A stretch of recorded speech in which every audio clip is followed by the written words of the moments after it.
Great. Thanks, Albert. Hi, everyone. My name is Paul Israel, and I'm the Executive Director of the Israel-Australia Chamber of Commerce based in Tel Aviv. And it is my pleasure to be your moderator for today's panel about the state of play in Israel, the startup nation. Firstly, it is important to recognize that the Chamber has been long-term supporters of the dialogue and has witnessed its growth and expansion over the years. We have participated and been active since the very beginning and wish the dialogue many more years of meaningful and significant activity. This panel is timed well, as only yesterday, the local media reported on how the Israeli innovation high-tech ecosystem is traveling. In short, records are being broken on a regular basis when it comes to measuring amount of venture capital being invested, exits through IPOs and M&A activity, not to mention the number of Israeli unicorns, that is privately held companies valued at $1 billion and more. But our topic is the startup nation slowing down or heating up? Is there a brain drain of Israeli scientists? What does the Abraham Accords provide as by way of opportunity? And we have an excellent panel to discuss all these parts of the ecosystem and more. And our speakers will introduce themselves properly soon. But in short, we have John Medved from our crowd, one of Israel's most prominent VC investors, who is a disruptor himself. Avi Lufton from the Israel Innovation Authority, representing the role of Israeli government in the ecosystem, whose model is very unique globally. And although I think a lot of the policymakers on this call will benefit from what Avi has to share. Mati Gil from Aon Labs, an old-time friend of the dialogue, who is now setting up a unique consortium made up of pharma, multinational, government, and is literally creating a new ecosystem. And Professor Eyal Kimchi from the Soros Institute, who will give us an academic perspective and his insights.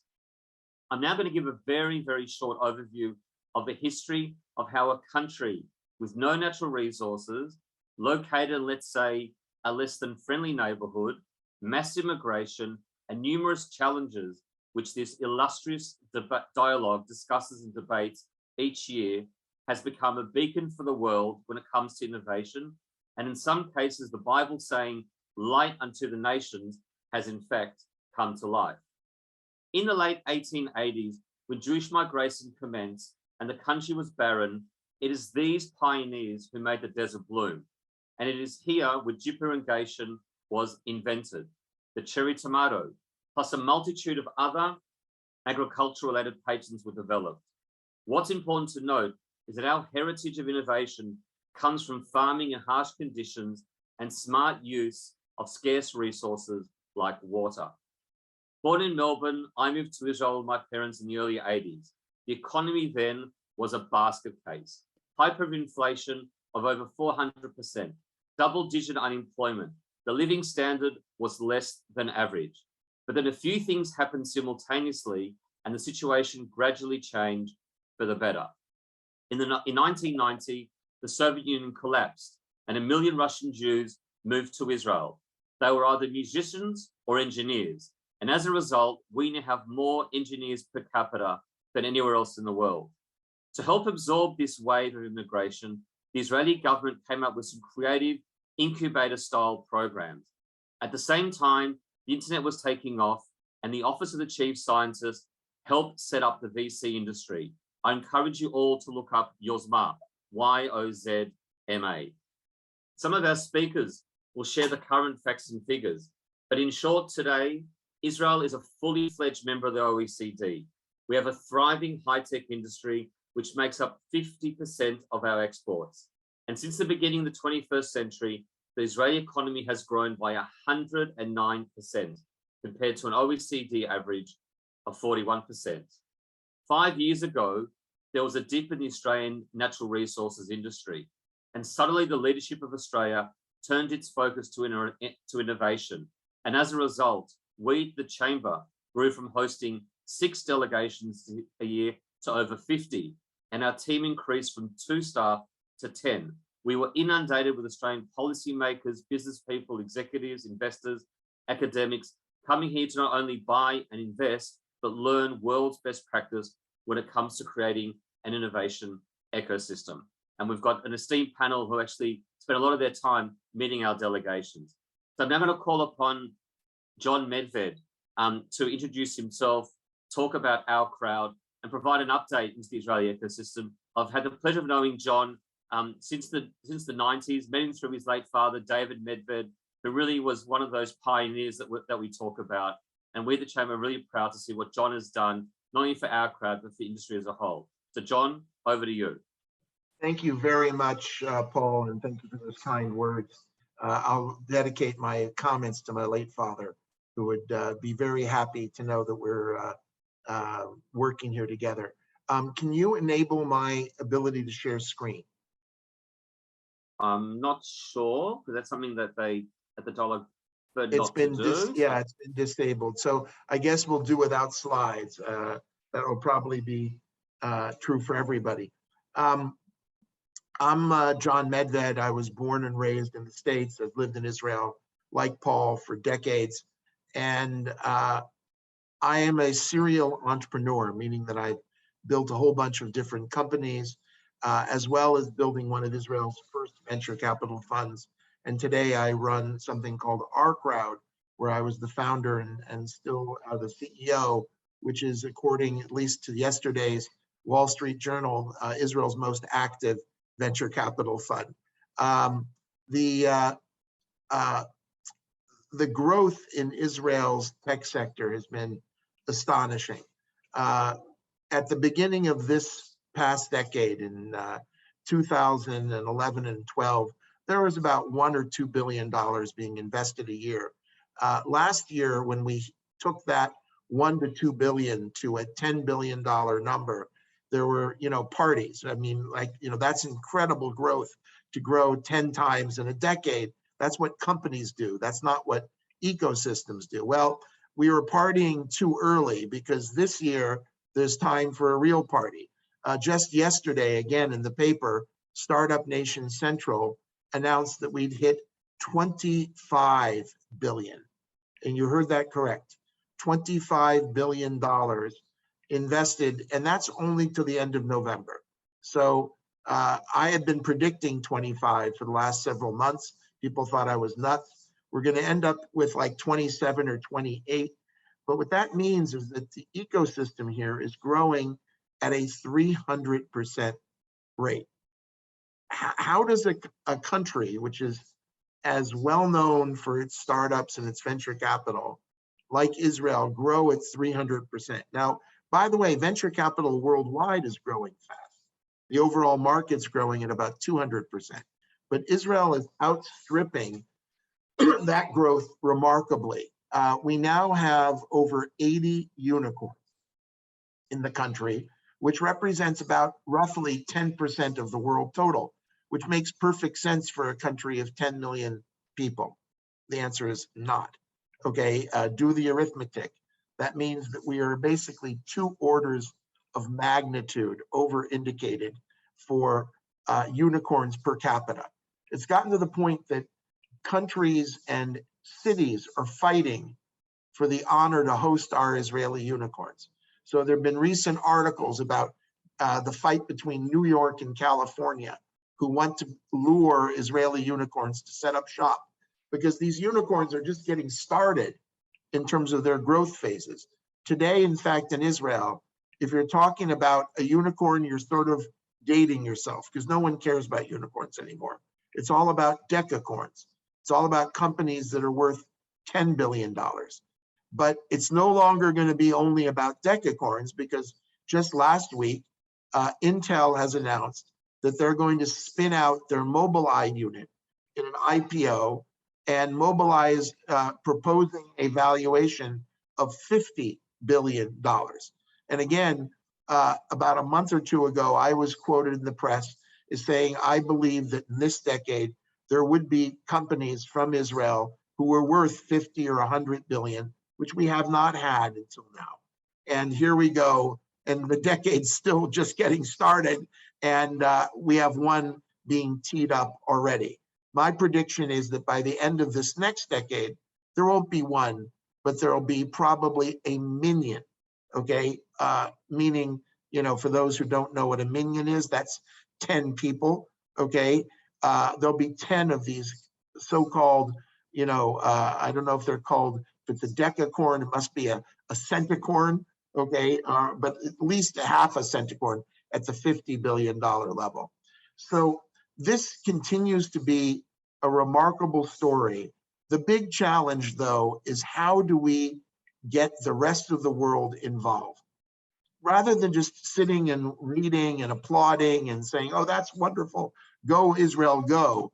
How do we create the cooperative environment where you listening here or your friends can not only invest in these and make returns yourselves, but also take an active role, whether that's working for these companies or advising, or even just helping them get their message out on social media, or providing connection, to customers or to other, critical elements.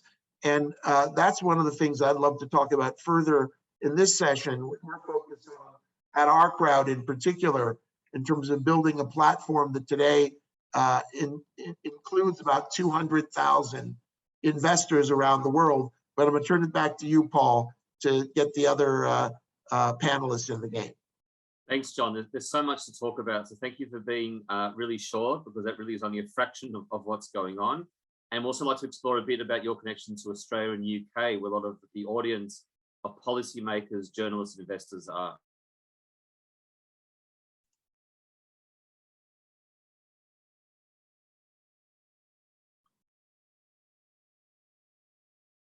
Hello? All disconnected. Yep. So luckily we are, I think, being recorded where they will be able to deal with that.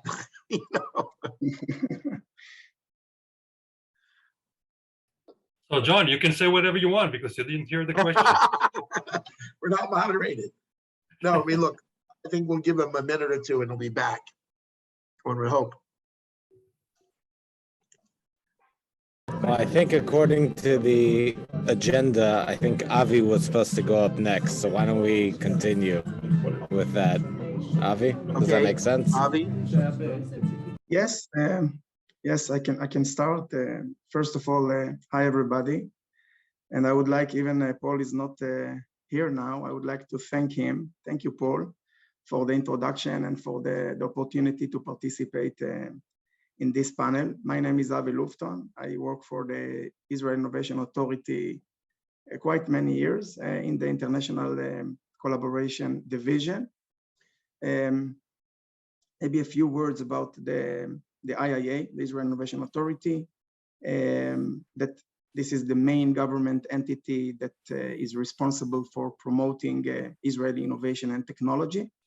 It was founded in its current structure in 2016, but has also existed before as an entity called the Office of the Chief Scientist since 1971 in the Ministry of Economy, meaning it has existed for half a century, if we are talking about centuries or half centuries.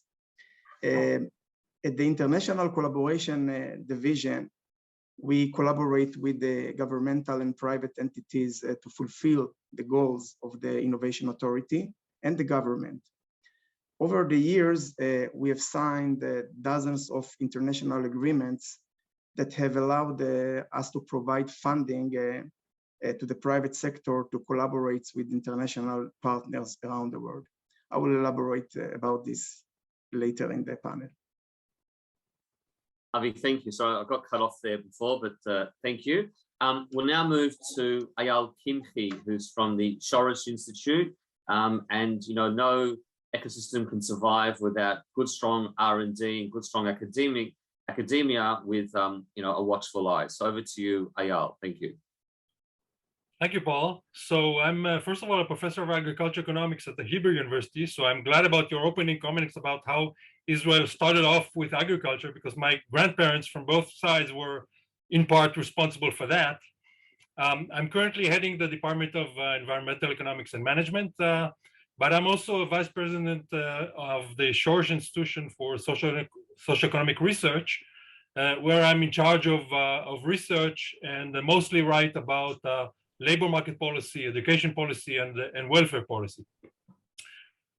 So that's about myself. The Shoresh Institution was established in 2015 by Professor Dan Ben David from Tel Aviv University. And the motivation for its establishment was the future of Israel, as simple as that sounds. Because every country, of course, has its own challenges, but some of Israel's socioeconomic challenges seem to have implications for its existence in this tough neighborhood that you mentioned here, Paul, before. Now, there are a number of think tanks in Israel that deal with socioeconomic policy, but we try to make Shoresh unique in several aspects. First of all, Shoresh is completely independent and unbiased in its agenda. We're funded by donations from people or organizations who believe in what we do and do not try to affect what we do or our conclusions. We do not take any funding from the government or any public agencies to make sure we're disconnected from the administration. And this way we can communicate our results to everybody throughout the entire political spectrum and be respected as a professional think tank. Second, our research is entirely evidence-based. We use data. We use data from different sources, and we try to analyze the data in the best way we can. And we let this data guide our policy recommendations. We try to leave our own agenda or ideology outside of the place where we derive these recommendations. And we also use this data to deliver our messages, mostly in graphical ways, to all kinds of audiences through public lectures, through many different media channels, and also in personal meetings with decision makers, politicians, government officials, etc. And third, we focus on the long run policy of Israel. And it's not that the short run policy is not important, but it's the tendency of politicians to think in the short run, think about policies that will bear fruit until the end of their term. And we try to convince these politicians that in order to solve Israel's long run socioeconomic problems, we have to start acting right now. We cannot wait for the next government.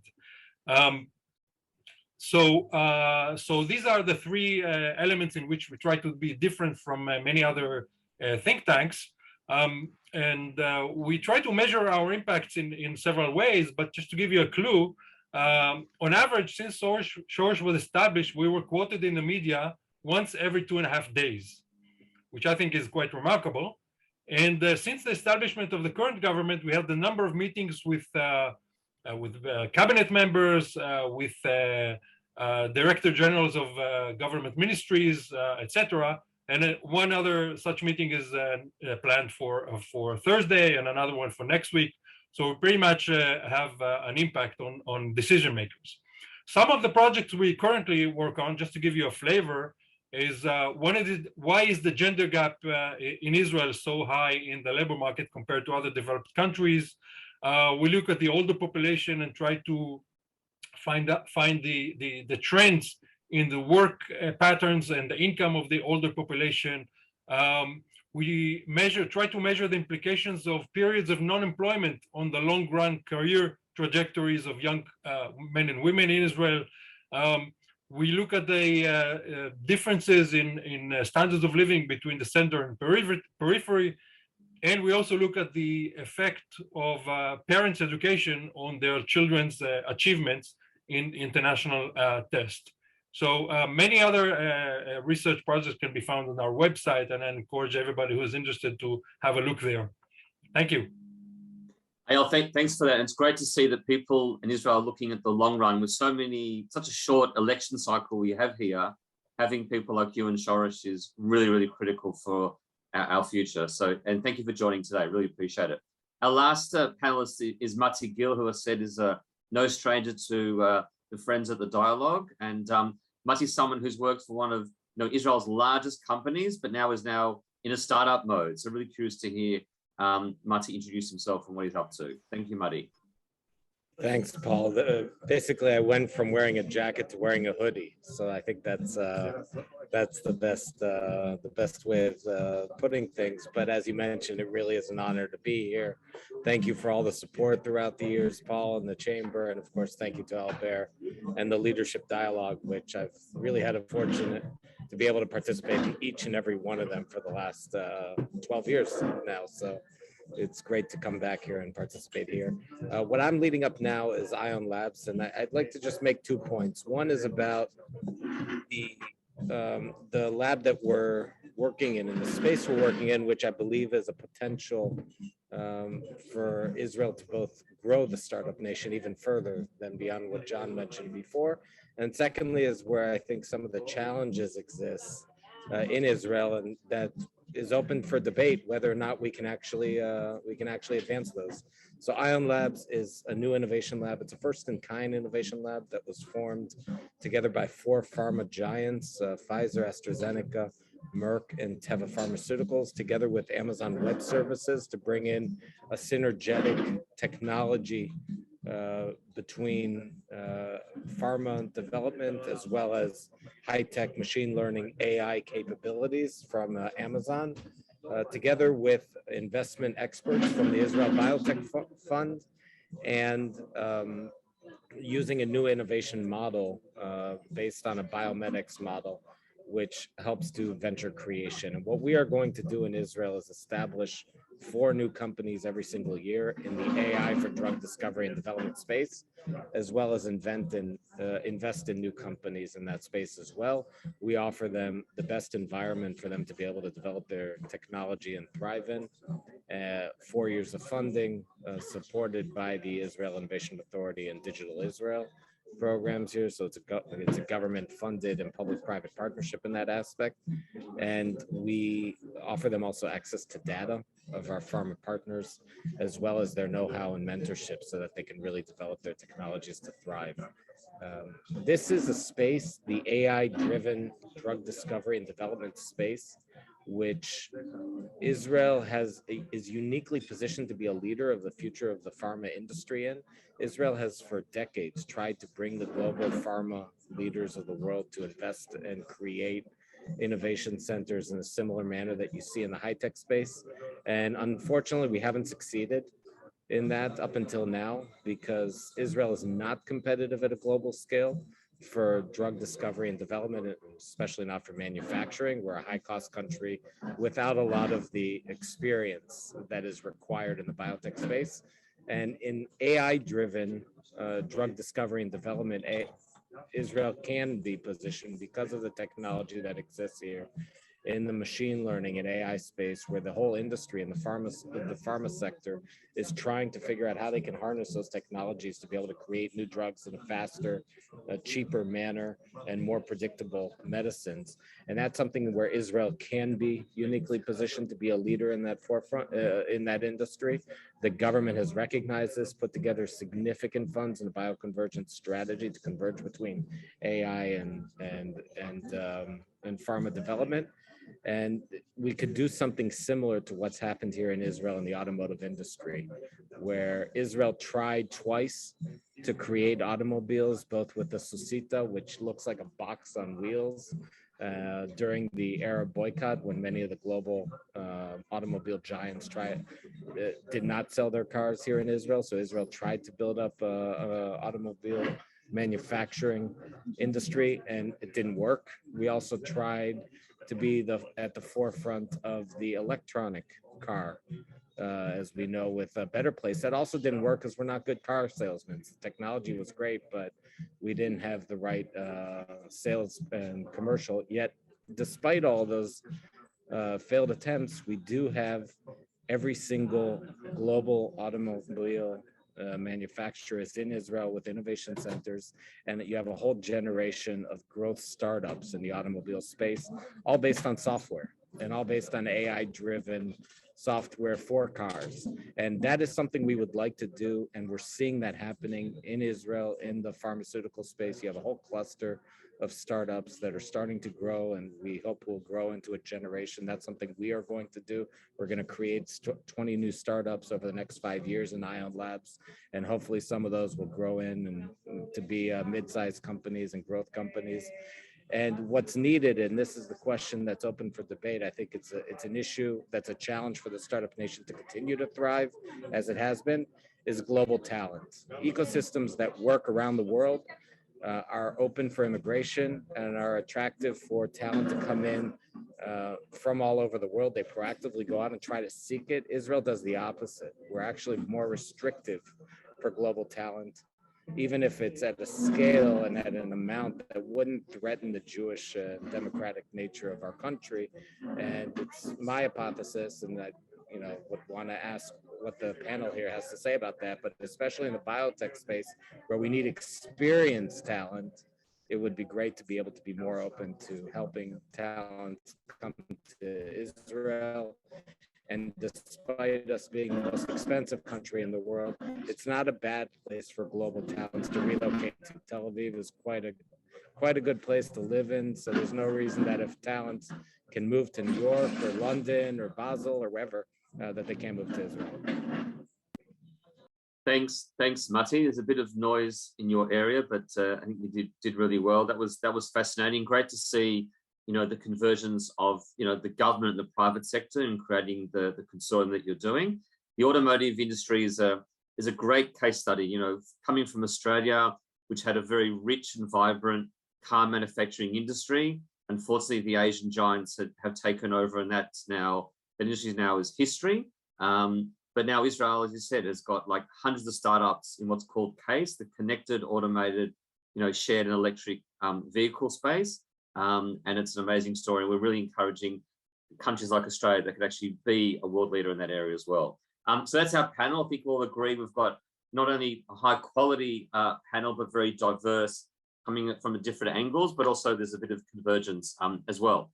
So I'm now going to go around back to John. So John, we've established that the startup nation is not slowing down. In fact, the opposite. With VC investments and exits breaking records, can you comment if we are in a bubble, and if not, why not? So look, I think that it really depends on your time frame of reference, right? If you're looking at a year from now, or 6 months from now, or a quarter from now, absolutely, valuations could be high and are coming down. And in fact, if you look at some of the recent data on public tech stock performance in Wall Street, there was some very interesting data that showed that of the 50 or so IPOs this year, literally only one company was not in bear territory in terms of coming down 20% off their highs. Doesn't mean they're all trading below their offering price, but they've come off their highs. You look at how Israeli SPACs are doing.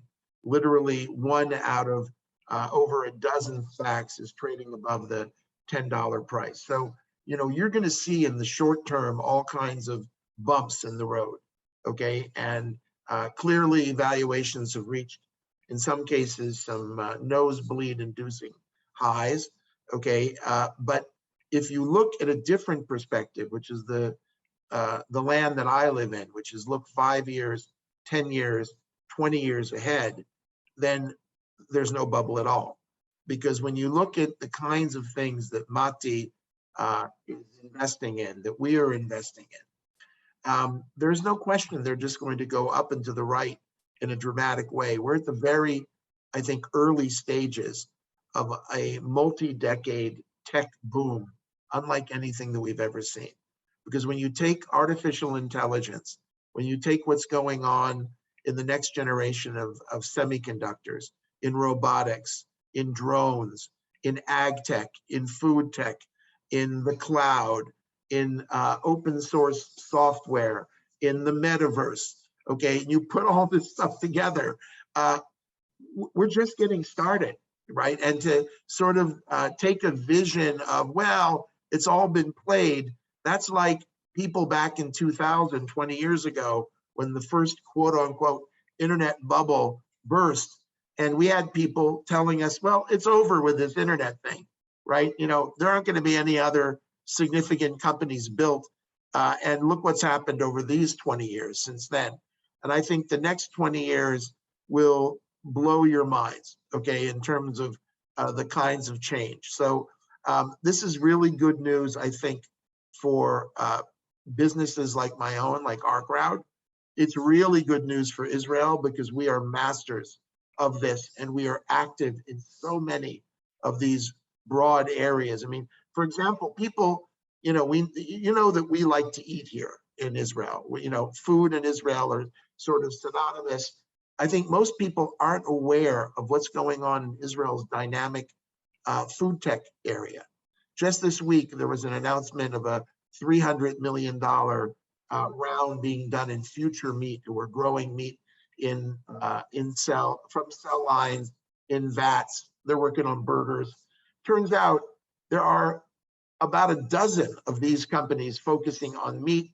There are companies focusing on eggs, on milk. We've got a company called, Remilk, who are growing milk protein from cell lines, and it's unbelievable what's going on in this area in terms of both wealth creation and big changes that will matter a lot to feeding the planet, but more importantly, to getting control of our greenhouse gas emissions. When you look at, what happens as a result of the dairy or the meat industry, those things of sort of almost holy status in your country, Paul, or in your other country, Australia, this is going to be very, very important. And Israel has always been, keen on its agricultural technology. You mentioned our leadership in drip irrigation and desal and whatnot. But what's going to be happening with the advent of big data and AI in ag, in everything that we're doing, is I think going to be very, very kind to investors who take the long-term view. Because remember, venture capital is not about next month or next quarter or even next year. It's about big changes that still take, in many cases, years and decades to achieve. Thanks, John. And I think what a lot of people don't realize when they see the numbers, because it looks like a bubble, it looks like a hype with the numbers you mentioned earlier and now the description, but it's really all based on deep technology, on real engineering, and on the infrastructure of what the world's looking to do with technology going forward. So thank you for that.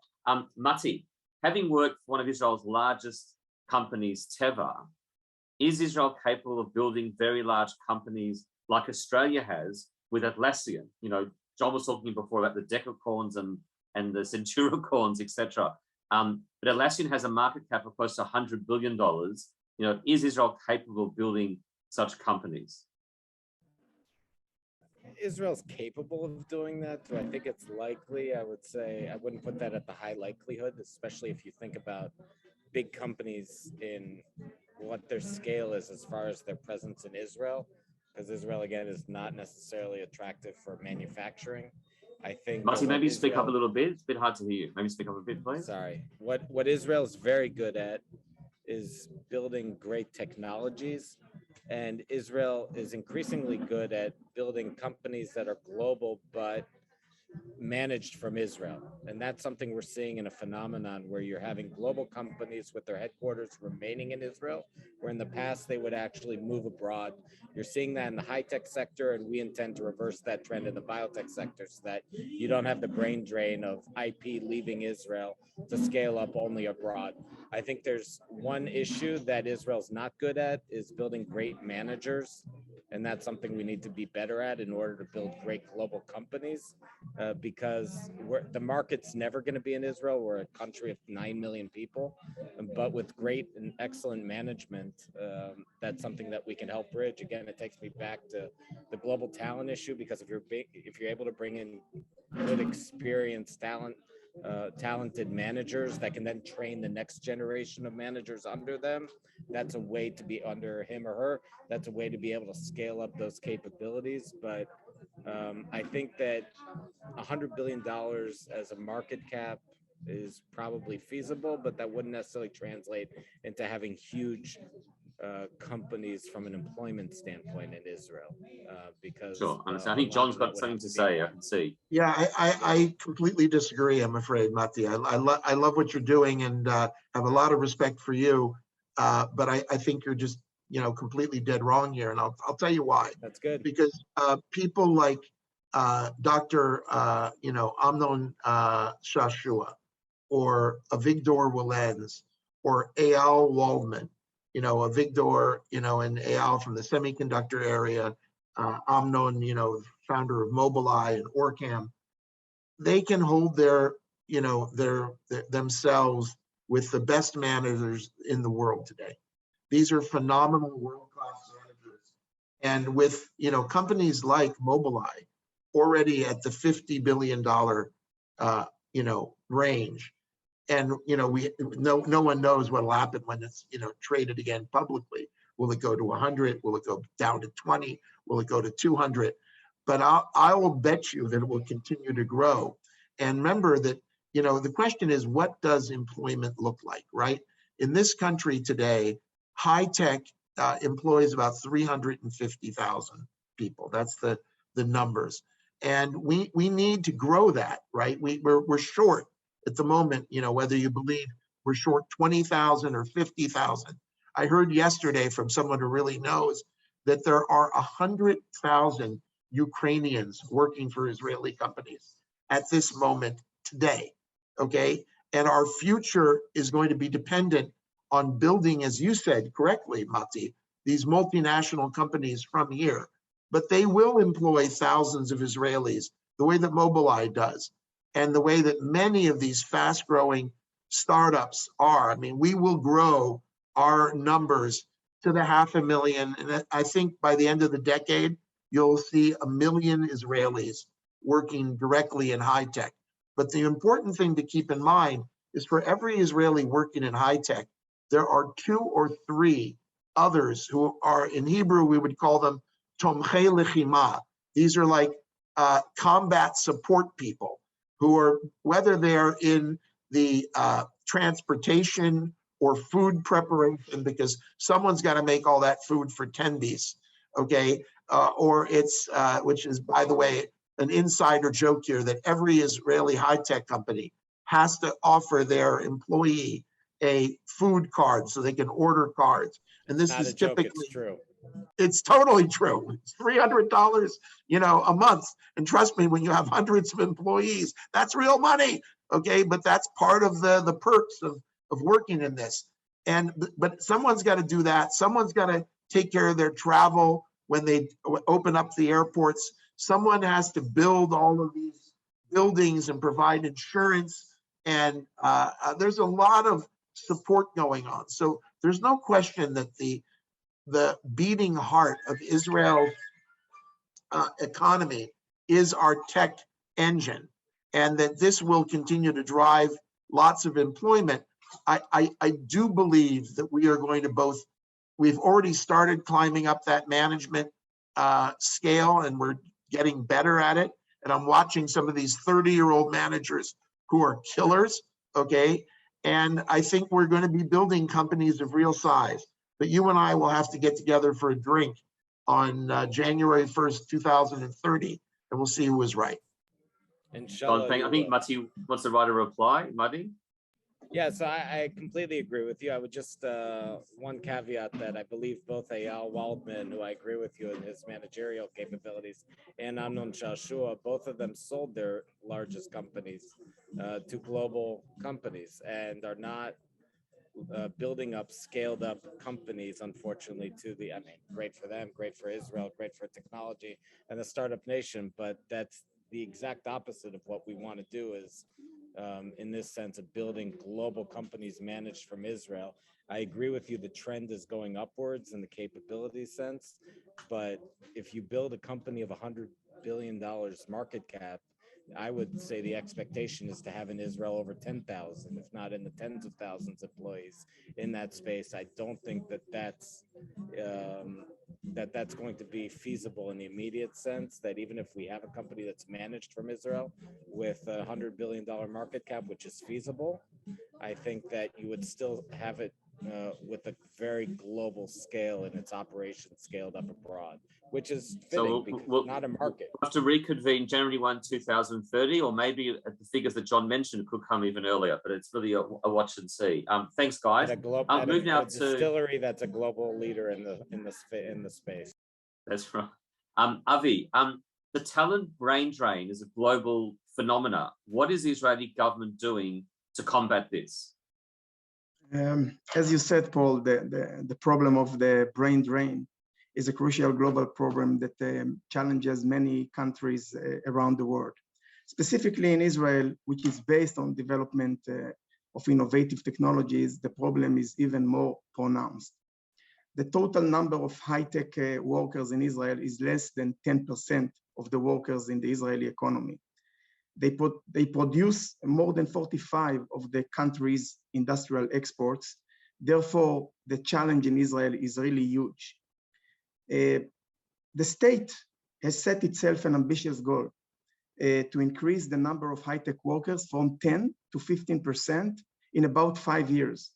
It's almost undoable, but this is the challenge. Now, I think this is a national issue and not only the IIA issue, but the Israel Innovation Authority, I believe, focus a lot on this challenge and holds several programs. Some of them are very specific and niche, like boot camps and junior programs.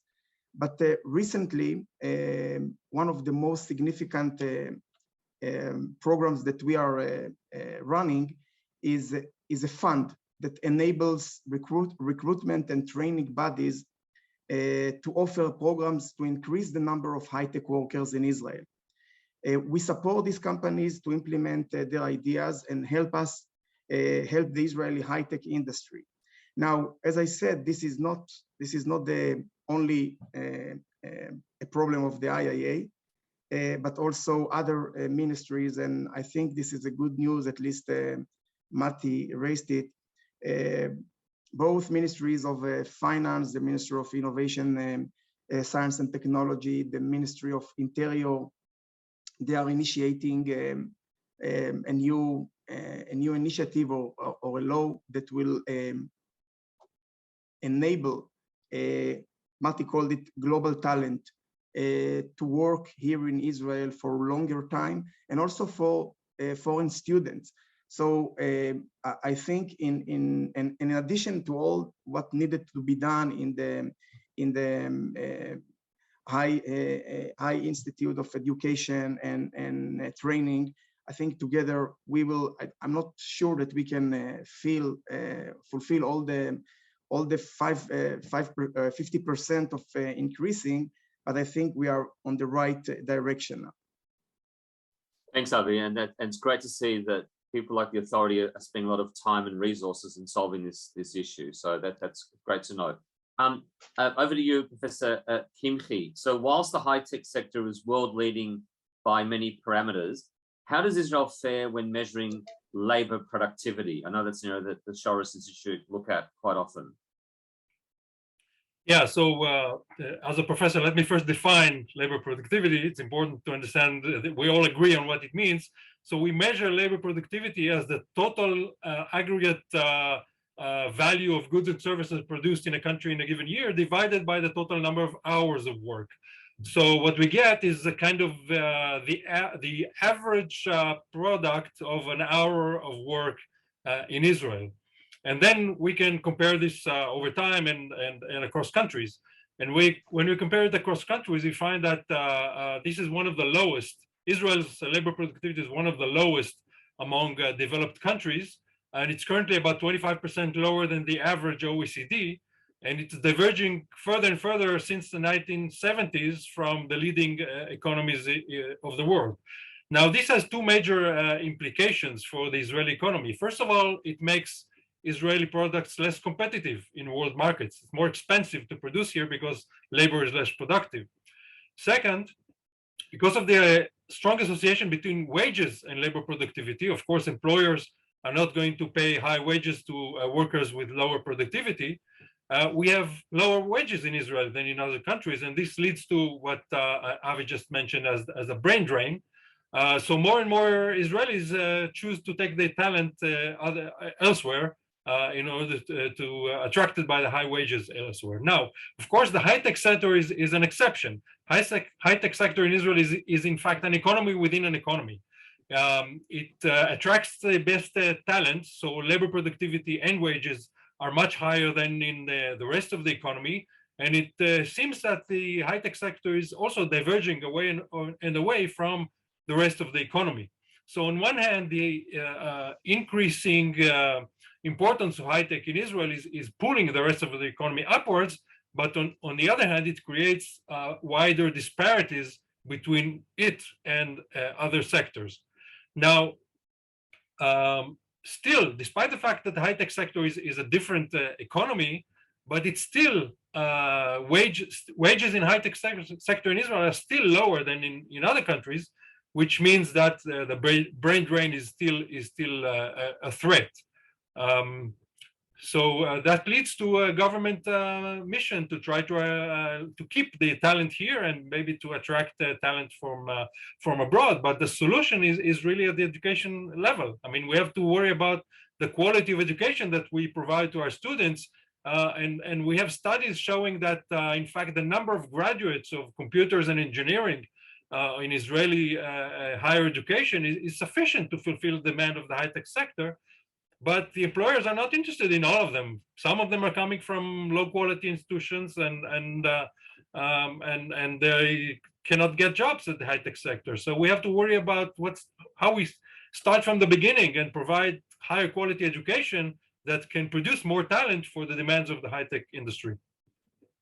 Thanks, Eyal. That's great, because it's really important that we, whilst the figures and trends are positive, there's lots of challenges that, we all need to be looking at. And so it's great to hear that those insights, and we really hope that the productivity from the high-tech sector will rub off on the rest of the industry. So that's something we're hoping for.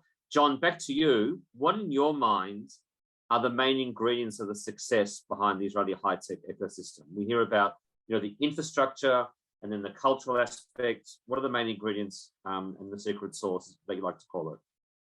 Look, I think it's boils down to one word, which is culture. I think that there is a unique risk-accepting startup culture in the country, which has now permeated everything. And it's our humor, our press, our we're now having a burgeoning film industry of all things, which is selling to streamers. Israel is a creative place, and I don't think anybody should be surprised, right? In other words, I think if Israel was a lackluster sort of also ran in the technology and creative industries, being the Jewish state, that would be the surprise, right? The fact that Israel punches way out of its weight class, given who we are as a people. I mean, let's face it, right? There are absurd numbers of Jewish people who have received Nobel Prizes. It's not statistically insignificant, right? We're talking about 30% roughly of the Nobel Prizes in the last 100 years. That's off the charts.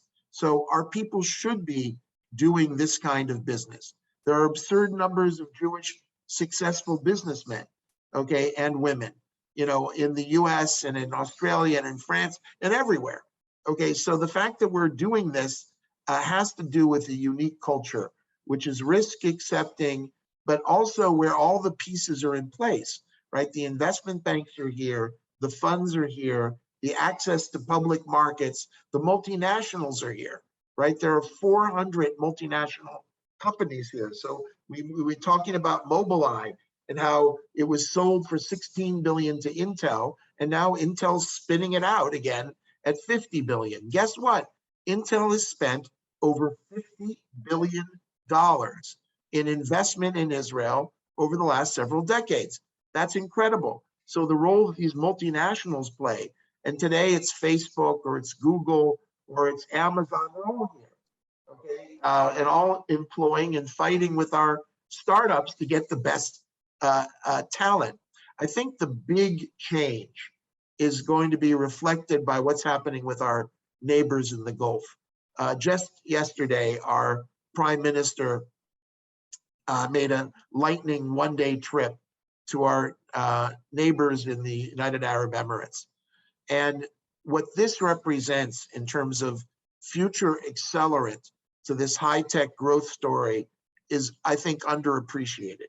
So, John, we're actually going to get to the Abraham Accord. That's part of our question, but I'm glad you're touching on it because we want to explore that further with you in particular. So that's terrific. So, John, thanks for that. And really, at the end of the day, beyond the engineering, it's the culture that John was talking about now that really gives us that competitive edge. So that's terrific. Avi, over to you. As I said before, and I got cut off, so you might have already answered this. Apologies if you have, but we're such a strong VC industry. What is the role of the government in the funding space? I mean, how can the government actually move the needle if there's so much money, being invested by VCs? Firstly, we are highly appreciate the fact that we have a very dynamic and environment of venture capitals, and I think with no doubt this is one of the significant reasons of the success of Israel's innovation. But I think the government and the VCs are not competing with each other. Each one have its own role, and I might say that the VCs focusing on the business level to make money from their investment. The government view is wider, and in the macro level it's different. In addition, I would like to explain a bit about the main criteria, how the IIA considering each one of the project the application that we are receiving. So of course we are looking at the market potential and the business potential and so on, but we are also would like to see a high level of innovation. We would like to see high risk. It's very common in our corridors to support high risk with the potential of breakthrough technology. We look at the team, of course, and in international collaborations, of course, we also see we would like to see the synergy between the partners, and the matching is good and can lead for success. Another major point in that the point of view of investment by the government is a bit different, especially in the Israel Innovation Authority. Even when the VC invests in a company, if the startup or the company fails, so the money gone, the money is disappeared. But in a government point of view, the investment, even if the startup is failed, so the know-how, the lessons, the team development are spreading out to other initiatives, to other startups, to other companies. So I think we can see it in several researches that have been done, that every dollar or shekel that the IIA invested get back to the economy 5 to 8 times more. And to go back to your original item in your question, even though that now we are in a hype and there is a lot of investment from the private sector, there are I think very big challenges to the Innovation Authority to deal with. One of them we already discussed, the human resources, but how you continue to generate the stream of startup. What we are seeing is a lacking of new startups. So this is a big challenge to deal with. And I think also to estimate or to look at the future, the technology waves in 10 or 20 years, starting now to invest in those fields to encourage companies to go to this direction. This is another challenge that the authority adopted recently. So I think the challenges are not disappear. So indeed, we have seems that we have quite enough investments, but there are still big challenges on the road. Fantastic, Avi. Thanks for that. It's just amazing to see how this consistency of the attitude towards risk that John touched on from a cultural perspective, but also the Innovation Authority, which is taking taxpayers' money also for risky ventures, is quite phenomenal. I think we actually have some questions from the floor. So Alan, do you want to raise some questions? Yeah, thanks, Paul. I've got a couple that have come in. Just before I start though, I just looked up the university rankings there.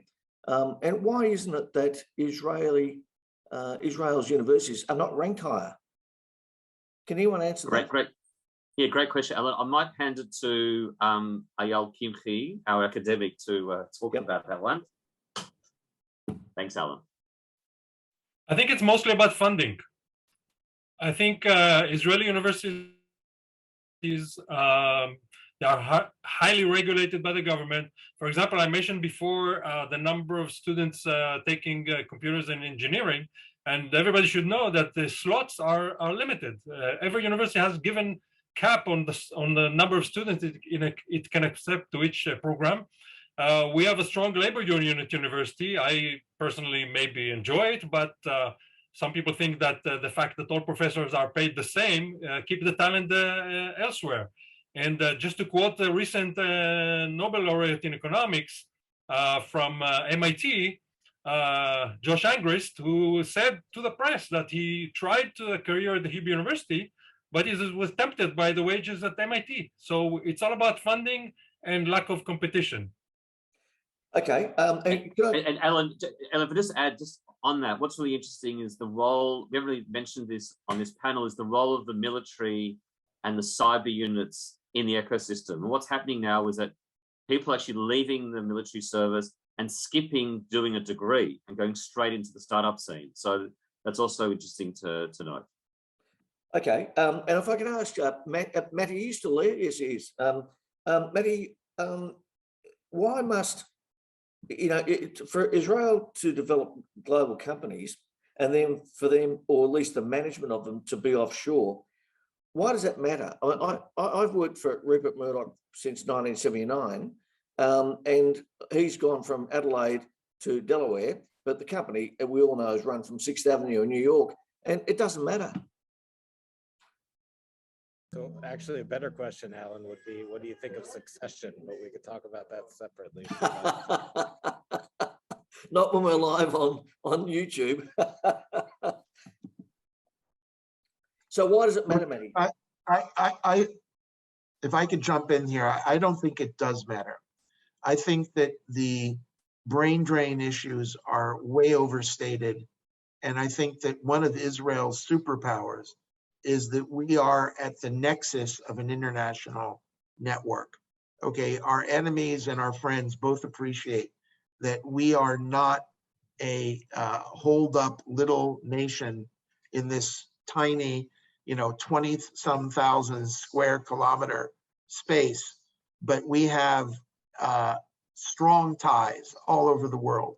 As witness to this event, I mean, with all due respect, Australia isn't close and physically, but in terms of our relationship, when Paul talks about 50 delegations and we know all the activity that you guys do at the chamber, it's remarkable. And this is caused by the fact that we have a long history going back to Father Abraham and Isaac and Jacob, that as soon as we get to Israel, we leave, okay? And sometimes we leave because there's a famine. Sometimes we leave because there's a PhD to get at MIT. Sometimes our startup needs to be, headquartered in Menlo Park, but you come back and you don't ever really leave. Now, some people will bring up their kids and their kids will come here and serve in the army and maybe live here, but there's this network of people.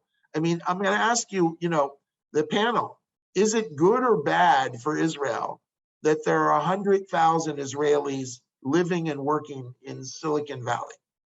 And I would posit that it's actually good. Great thing. It's a great Okay. thing. And you know, I want everybody as possible to come and spend time here. I don't think we have to sell Israel very much today.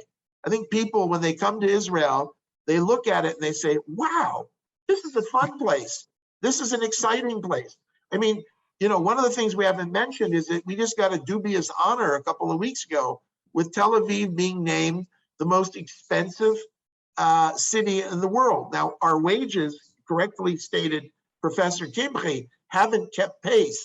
But the fact that now Tel Aviv, and I was just sitting with one of my investors a few minutes ago, who was complaining to me that he wants to buy an apartment in Tel Aviv and he can't even start below $5 million. I mean, he says that's pretty much like a closet. Okay. And so, you know, you guys in Australia know what Melbourne and Sydney, you know, real estate prices are. You haven't seen anything. Come over to Israel. And this is a result, okay, of this high-tech sector, you know, continuing to power ahead. There are now 40,000 Israeli high-tech stock option millionaires. Hear that number, 40,000, okay? And that changes the society. Now, the problem is, how do we get the rest of us involved? How do we get, you know, the Ethiopians involved, okay? How do we get the Haredim, the ultra-Orthodox involved? How do we get the Arab Israelis? How do we get more women? And that's the upside growth. And that's where we need help from the government. And by the way, I wanted to give a shout out to the Innovation Authority, because I don't think they get enough credit for what they do to keep this engine, you know, pumping along. And in particular, the current need to make sure that we're doing enough seed investment. Okay, because with all these big unicorns and late stage money going in and, you know, billions and billions, we need to remember that this stuff often starts with that lone, brave, you know, ex-soldier or ex-university professor or still university professor who needs that $500,000 or $1 million, who finds it in the Innovation Authority's very exciting incubator program or gets grants from the authority, and this is a big part of our success. Thank you, John. Paul, can I ask you to pass this question along to whomever you think most appropriate? The Abraham Accords, when it comes to high-tech investment and opportunities, are they better for Israel or better for the Arab countries that have signed up? Sure. So I know John's going to have something to say, but anyone else on the panel? Avi, do you want to just comment on the Innovation Authority's connection to that region? I'll try. Since I'm not familiar with the data in the business level, but I heard that many deals already done. I do not have the figures, but I can say that there is a lot of attempts to collaborate in innovation and technology. And I think today, even in the New York Times, published after, you know, the recent visit of the Prime Minister Bennett yesterday and the day before, that there are, and we already started to talk even about a new fund. I do not know if it will take place, but with no doubt, we are going to collaborate with several entities, both in Abu Dhabi and Dubai. We already signed an agreement with ADIO in Abu Dhabi. We are in a very close conversation and even I can say negotiation with other ministries like the Ministry of Industry and Advanced Technologies that will promote together pilots and innovative technologies. So I'm quite sure that in a very short time, probably during next year, we will hear about new initiatives between Israel and the Emirates in the field of technology. And you know, now the expo that running in that I heard in Dubai, that I heard it is very, very impressive, and it's going to run until April next year. I think this is a great opportunity to thousands of Israeli companies to visit and to enhance their business with the Emirates. So seems that we are on the right track, and I think we need a bit more time to understand where we are positioned in these relations, but it seems good now. Avi, thanks for, if you don't that- mind, I want Mati and John to comment, because it's quite remarkable that in less than 18 months, there's actually what to talk about beyond just the signing. So I'll let John go last, but Mati, do you want to comment on that question? Well, I'm going to go very short because I'm enjoying listening to John. So, I would just give him as much of the floor as possible. But I would just say that it's remarkable that within a year, 18 months of signing a very groundbreaking and surprising accord, the Prime Minister of Israel visits there for the first time. And it's not even breaking news. It's not even headline news here, taking over the news cycle in Israel. It's almost like a routine. And I think that's where business opportunities happen between countries that have good routine relationships. So there's no question that there's a tremendous opportunities and emerging opportunities there. And it's all about then just finding the right ones and doing good business. And it's just quite normal by now. Within 18 months, something that was unthinkable became normal. It really is. John, we actually have a comment also for purpose of community, so I'm just leaving you to last. But just as, an Australian Israeli or Israeli Australian, we know there's thousands of Australians in the UAE. So we're really excited to have that link, Australia, UAE and Israel, which I think is really, really vibrant. Professor Kimchi, do you want to comment on this as well before we hand it back to John? Yeah, just a quick answer to Alan's question. I think any collaboration is going to benefit both sides. Now, the question is which one benefits more is not that important, and we have to wait to see. Thanks. John, do you want to comment? I know our crowd's doing a bit of work in that region. Sure. I mean, first of all, I think Mati used the magic word, which is normal. And I just came back a couple of weeks ago from one of my pretty regular trips now to the region. And I was in Abu Dhabi, and this was the first time I was able to fly nonstop there on Etihad, which is this incredible airline. And it's so quick. It's like 2.5 hours, and you're there. You barely have time for a meal, great kosher food, and a movie, and no time to even take a nap. And it's unusual for me because, like, normally when I travel out of Ben Gurion, it's like a 10-hour jaunt, or to Australia. You tell me how long that is. 20 hours plus.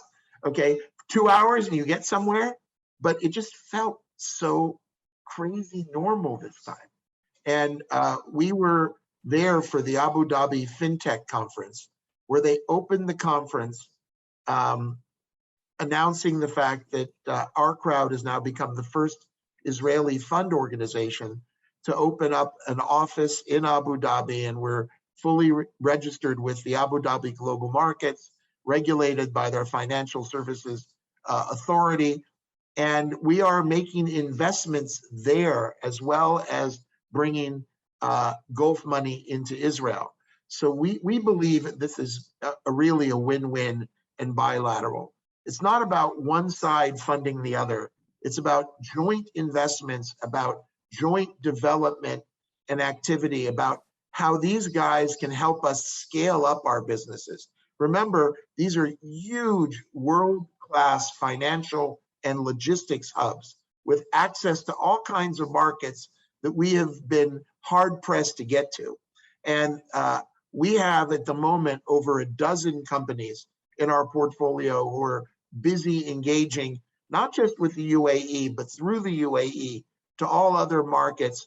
The range of activities that we're sharing, whether it's in food or ag tech, cybersecurity, transportation, logistics, fintech, education, tons of healthcare, people talking about doing clinical trials for Israeli products in that region. It's just, I got to tell you, I think it's underhyped. What was interesting about what Avi said is that it didn't take over the news cycle. I don't think people understand how big this is. And again, it'll take a decade for you to look back and say, wow, this is what happened. But there's no question that what has happened, in my opinion, is that a sand curtain has come down, akin to the Iron Curtain that once fell in the heart of Europe. And once this is down, there's no rebuilding it. There's no going backwards. It's only forward. And watch others join us and watch this transform, not just the region, but I think the world. Thanks, John. I mean, I think this on dialogue, that point, John, practical. talks about such tough topics like Iran and Brexit and environmental issues. It's great to see such a dynamic, positive trend. I think Albert maybe had a question, and if not, it's back to you, Alan. Yes, Paul, can I ask one last question? We read a lot about the BDS movement, and you see them physically occasionally on the streets, even I'm ashamed to say in Melbourne, but not often these days. Does it have, I know it's hard to measure things that don't happen, but does the BDS movement have an influence over investment in Israel in the high-tech sector, or are high-tech investors just too smart for that? Alan, I think we'll let each person comment here, because it really is a real topic. We're at the Chamber are very fortunate that we don't spend a lot of time dealing with it. We're trying to be just very productive, positive, and get on with the things that we can influence. But BDS is real, and it's harsher in some environments than others.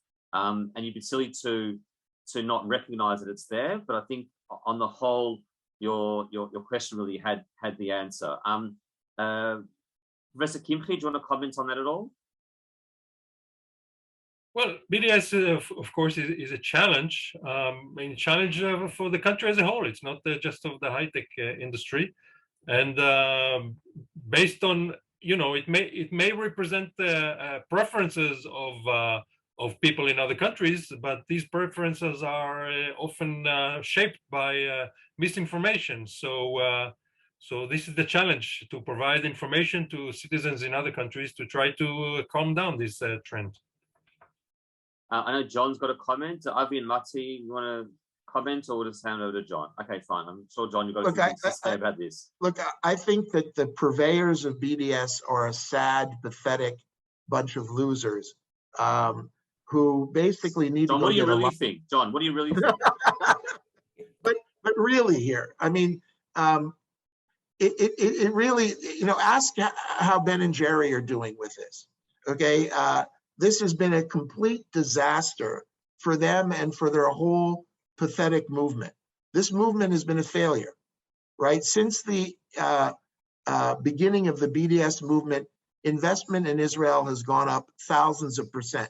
So if this is their impact, great, okay? Basically, no one takes them seriously in the high-tech world. Very few take them seriously in other worlds. The way forward to solving our problems with our neighbors is obviously the way of the Abraham Accords, is obviously the way that we are here to stay. We are all children and grandchildren of Abraham, a common father. Let's go work together, not just to benefit our countries and to make money and to create jobs, but to solve global challenges. How in the heck is BDS doing anything effective to solve climate change? By boycotting Israeli desal, by boycotting Israeli green hydrogen or anti-cancer drugs? Are you crazy? Ask these BDS people, it's very interesting. They asked them, well, what happened if Israel actually had invented the first vaccine? Would you take it?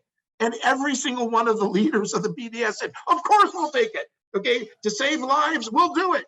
And so you look at yourself, these people are still using Google, Facebook, Amazon, every one of these companies, totally dependent in Israel. So they're picking on some little ice cream, that's produced here in Israel. Okay, that hasn't worked out well.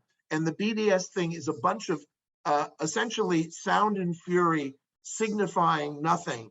Or in our country, we have a phrase, ha-klavim novchim v'shayara overet. It's, by the way, a phrase we share with our Arab neighbors, which means the dogs are barking and the caravan moves on.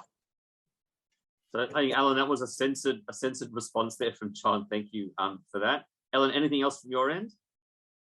All good. Thank you, Paul. Great to speak to you again, as always. Fantastic. So I think we'll do maybe one last round of questions and then wrap up just to stay on time.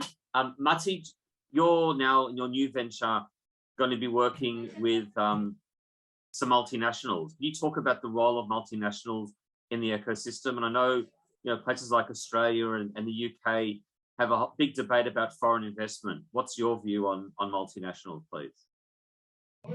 So I think multinationals can play an absolute critical role to helping startups to scale and helping our economy grow, bringing in both expertise and access to the market. Again, Israel's a country of 9 million people, a mid-sized European country, perhaps a small to medium-sized European country, not so tiny anymore, but still not a market in our own sense. And when you have multinationals coming in, they can help both access the global market as well as bring in expertise that's badly needed, especially in the biotech industry. To tap into that something for us is critical. Israel's in the biotech industry been very good at the R equation out of the R&D, less so at the D side. So that's where multinationals can come in and help us out. And I'll make one last comment on the Abraham Accords, is that it's amazing that for many years as working in the corporate world in Teva, we had to be very creative in how we divide up the region, because usually in all these multinational conglomerates, you would have Israel being part of a specific, a region that we're not actually in, either part of Europe or part of something else. And now you can actually find room for growth where multinationals could put their regional headquarters, including Middle East and including the UAE and Gulf countries in Israel, or vice versa. And you could have Israelis reporting into Emirates and reporting into Dubai, reporting into Abu Dhabi in a much more increasing manner. I know in Teva, they even already made that change where it used to be run out of Holland. Now it's run out of our Israel cluster, the Teva Israel cluster. And it's just a non-issue anymore. And that's another area where you could actually make things normal in these multinationals, and good that it's possible. Thanks, Mati. This is the last question for each one. Ayal, in an era of information overload, how can think tanks have an impact on decision makers? You were talking before about the number of times you guys have quoted the media, which is just phenomenal. But this is a global, challenge for think tanks to get through all the noise of TikTok and Instagram. How, what's Shorish's strategy in your view globally to help think tanks have an impact? Well, I think you defined the problem correctly by having an overload of information, and not all of the information is of the same quality. And just to give you an example, my son-in-law just sold a startup that he had the idea how to sort Google searches by the trustworthiness of their sources. So there's demand for this kind of service, and the same is true for think tanks. There are many think tanks. Some of them have their own ideology. Like when you start reading what they write, you know exactly what will be the conclusion. And I think decision makers are also overloaded by misinformation, by disinformation. And I think the role of think tanks is to create a reputation of being able to sort this information and deliver the messages to decision makers in a way that will keep them away from the disinformation. So in that sense, I think think tanks are becoming even more important when in this as information is becoming more and more available. Fantastic, thank you for that. Avi, last question for you. How important are the role of these international agreements that you touched on earlier? So the ecosystem here is alive and well, but these international agreements, what role do they play in the ecosystem and for the IAA?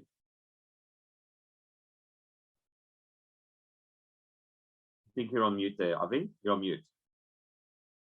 Sorry, I just said that a very short answer should be very important, and I will explain. First, if the Innovation Authority would like to support in funding a private company that collaborate with counterpart from other country.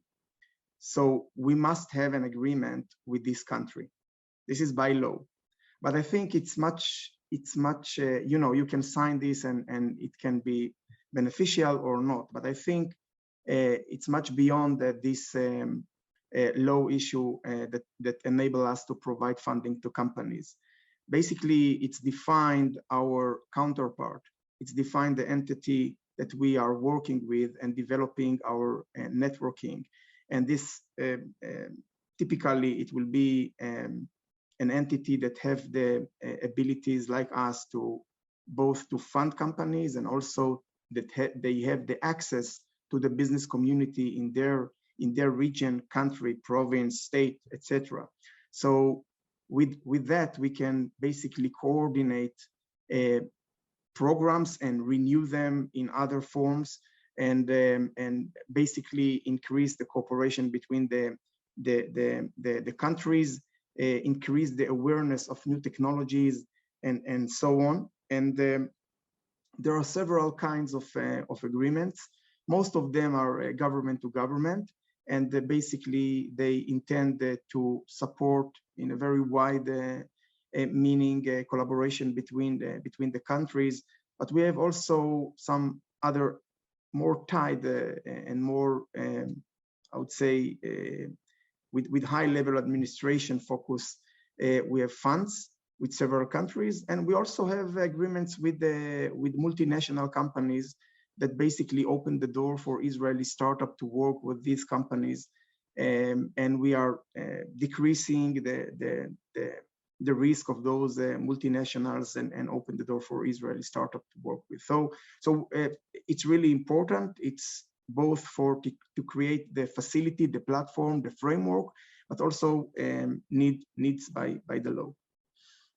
Thanks, Avi. I mean, I've witnessed firsthand how there are certain parameters you work within, but then the flexibility with working with, a country like Australia and the States with Victoria, and how nimble you guys are within those parameters. So thank you for that. John, last question for you. Just, maybe just touch on our crowd, Australia, UK, and also a bit about how you touched on, not only do you have investors, but you've turned them into a resource, and your network is an enabler for our crowd. Maybe just touch on that before you close up. Sure. So when we set up our crowd, the idea wasn't just to funnel funding and assistance to Israeli startups, but it's obviously a big part of who we are. We now employ 300 people, 200 are in Israel, 100 are outside. That's just at our crowd. In our companies, where we have 300 companies, we're employing much closer to 10,000 people plus. But our whole idea was to build an international network of investors, entrepreneurs, multinationals, professionals, banks, who could all work together on innovation, where Israel is at the heart of it. And I am proud to say that now, we've been at this together, Paul, for 8-9 years. Australia has played a huge role in our success. We have, thousands of investors from Australia, in no small part due to our partnership with the Chamber, which if anyone's listening here and has any question about whether these guys are the real deal, trust me, they are the real deal. They get stuff done and they make connections happen that are very extraordinary. And we believe that this is not just important for our business, but it's really sort of top of mind about how we view the world in the next 20 or 30 years. Because the next 20 or 30 years, the challenges are not just how to get employment going or how to make more money or how to keep stock prices up. The challenges are really life and death for all of us. And if you think that we're going to solve climate change by simply reducing emissions together, that's not going to do it. I think we have to get beyond reliance on the government, and we have to science and engineer our way out of this mess.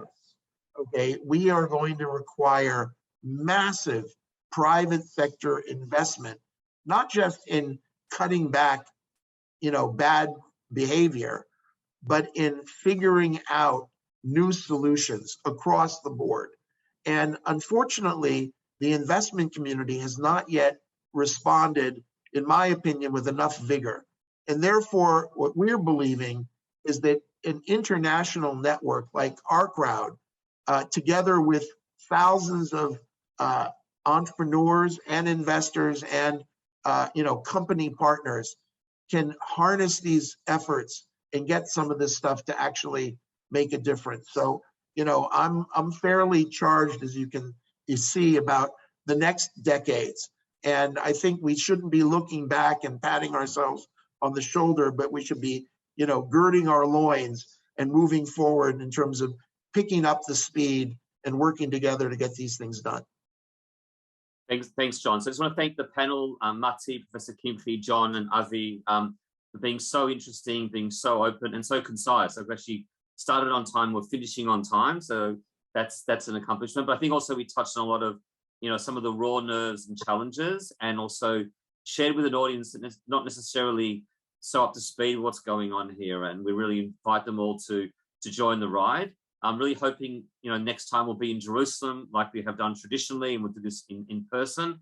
Alan, I know why you're off camera because it's all black and white, but I hope you noticed my navy blue jacket, and those who understand will understand. And Albert, thank you again for involving us, and really, really, really excited to be continuing to support the dialogue. And thank you, everyone.